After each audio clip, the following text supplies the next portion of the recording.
unidentified flying objects. Some people firmly believe they carry visitors from other planets. Others say there's always a logical explanation having nothing to do with extraterrestrials. UFOs love the subject, but there is now a panel of former pilots and government officials calling on the U.S. Investigate the possibilities. Gary Tuckman is doing a little investigating of his own. If you flew on Air France from Nice to London on January 28, 1994, your captain says he saw a UFO 1,000 feet long just outside your window. It seemed to be a huge flying disc. The now retired pilot is one of 14 men, mainly former government and military officials from 7 different countries, talking about their UFO experiences. It disappeared in about 10 to 20 seconds. This conference took place in Washington, and the cast of characters was almost strangely, well, conventional. One of the believers, former governor of Arizona, Mike Symington. I saw something that defied logic and challenged my reality. During a visit to Phoenix, Symington described to me what he saw. If you had been here 10 years ago and standing out here and looking up there at the lights and the view, you would have been astounded. You would have been amazed. The so-called Phoenix lights were seen by many people in 1997. Skeptics say they were military aircraft or flares, but not the former governor. It was probably some form of an alien spacecraft. Lots of agreement on this panel. This retired Iranian Air Force pilot said he saw a UFO offline. It looked similar to a star, but bigger and brighter. General Parviz Jafari says he tried to fire a missile, but much of his plane became inoperative. All the instrument was fluctuating, the radio had garbled, even I couldn't have communication with my pilot in my back seat. So operating the radio. So none of your equipment worked, your missiles didn't work. Do you think it's because this was an alien from another world? You're sure of that? Yeah, I'm sure. This retired U.S. Air Force sergeant stationed in England said he walked up to a UFO that landed in a forest. It maneuvered through the trees and shot off at an unbelievable rate of speed. A man running for president just said he saw a UFO. I did, and the rest of the account, it was unidentified flying object. And so did a man who was president. I and about 25 others saw something in the air that changed colors and was round and came. Although Jimmy Carter says he doesn't think it was from another planet, most of these people differ on that point and want the FAA to investigate all these claims. But the FAA says that's not its job. We manage the aircraft that we're talking to. UFOs are called UFOs because they're unidentified, and we're not talking to them. And it's precisely because no one's talking that everybody here is trying harder to make them believe. Gary Tuckman, CNN, Washington. Well, whether you're a believer or a skeptic when it comes to extraterrestrials, we think you'll be interested in the views of our next guest. Stephen Bassett is a political activist who lobbies for what he considers to be the truth about UFOs. I'm pleased to say he joins us now from Washington. Thank you so much for joining us, Mr. Bassett. Good morning, Asha. A high-level conference that you saw featured in our last report, 14 men, mainly of government and military backgrounds. Why are these people coming together now?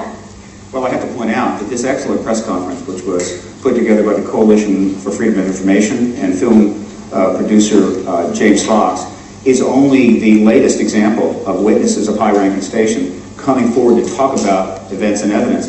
In May of 2001, the testimony of 75 such witnesses was presented to the media, with 21 of those witnesses in person in that same room. And there was some pending follow-up by some of the major networks, including ABC. But unfortunately, all of that follow-up ended 4 months later with, of course, the attacks on September 11th. Now, another effort is being made to bring these witnesses forward. There's scores of individuals that have worked in government, military, intelligence agencies, defense contractors have been coming forward since 1991, and their collective testimony, and I've reviewed most of it, clearly demonstrates that there's an extraterrestrial presence behind this phenomenon, which has been proven by the basic research that goes back all the way to the 1950s. Mr. Bassett, have you seen a UFO? No. You haven't seen a UFO, but you're utterly convinced in this time of digitally mastery, I should say, that they do exist. Tell us about some of the compelling images that have, brought you to this position. Look, these things have been filmed and videoed going all the way back to the 40s. That technology didn't exist then. Look, I have many of the organizations out there, including MUFON, CUFOS, NICAP, APRO, have reviewed this material. They have studied sightings. going back 60 years. But the video from Roswell, people say that was doctored. I mean, those that argue that on that front. I'm not sure what video you're talking about. There's over 200 witnesses that have come forward regarding Roswell. What I'm trying to say is the collective evidence, which is enormous, nearly 10,000 published books, documentaries, papers, journals, plus the first-hand testimony of individuals of rank and station of the quality of Dr. Edgar Mitchell, a man who walked on the moon for NASA and is a PhD from astrophysics. These people are coming forward and saying flat out, they have been told by people in government, as I have, that in fact there is an extraterrestrial presence behind this phenomena, that we are in fact being engaged, and the government is aware of this and has chosen to embargo this information. Why has the government chosen to embargo this information? Because when this fell in their lap in the late 40s, they were in the middle of an incipient Cold War. Nuclear weapons were being developed by the Soviet Union, missiles were being developed by the Soviet Union, and these were difficult times, and they rightly concluded they needed to understand this phenomenon, try to get some crash vehicles, which they did, find out about the technology, before they came to the public and said, guess who's come to dinner? Unfortunately, that went on not for 10 years, 20 years, 30 years, it's now in its 60th year, and simply the embargo has lost its purpose, it's no longer appropriate, and it simply has to come to an end, and frankly, it's coming apart. Presidential candidates are being asked about it now. It's all over the news. It's just the beginning. I think this embargo is close to being basically finished. Oh, what makes you believe that it's close to being lifted?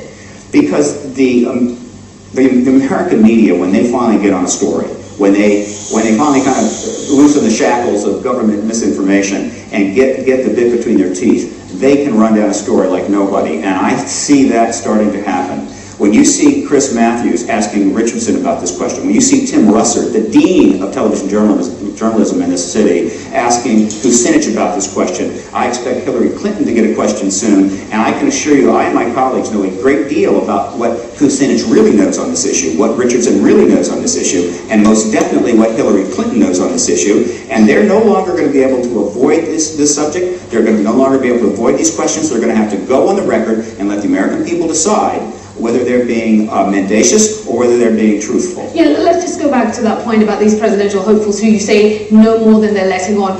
Why are they keeping it under wraps?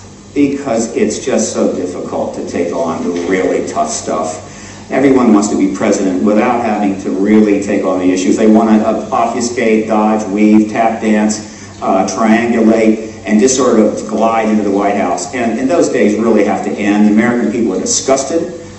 The approval rating for the president is an historic low. The approval rating for Congress is unbelievable. It's in the teens because no one wants to simply say the truth about what is going on, not only in this area, but in a number of areas. The American government said there were weapons of mass destruction in Iraq. There weren't. The press did not really run that down. Now hundreds of thousands of people are dead. For 60 years, the American government has said, no, there's nothing to this phenomenon in the sky, nothing there, nothing to be seen, move along. That's not true. They have lied, and the press has gone along with that. That has got to end. We need a press that is an adversary to the government, that challenges everything that comes forward, and this issue is a good start. These witnesses need to be in front of congressional hearings immediately so their testimony can be taken under oath in front of cameras and before the American people. All right, Stephen Bassett, many thanks for joining us. My pleasure.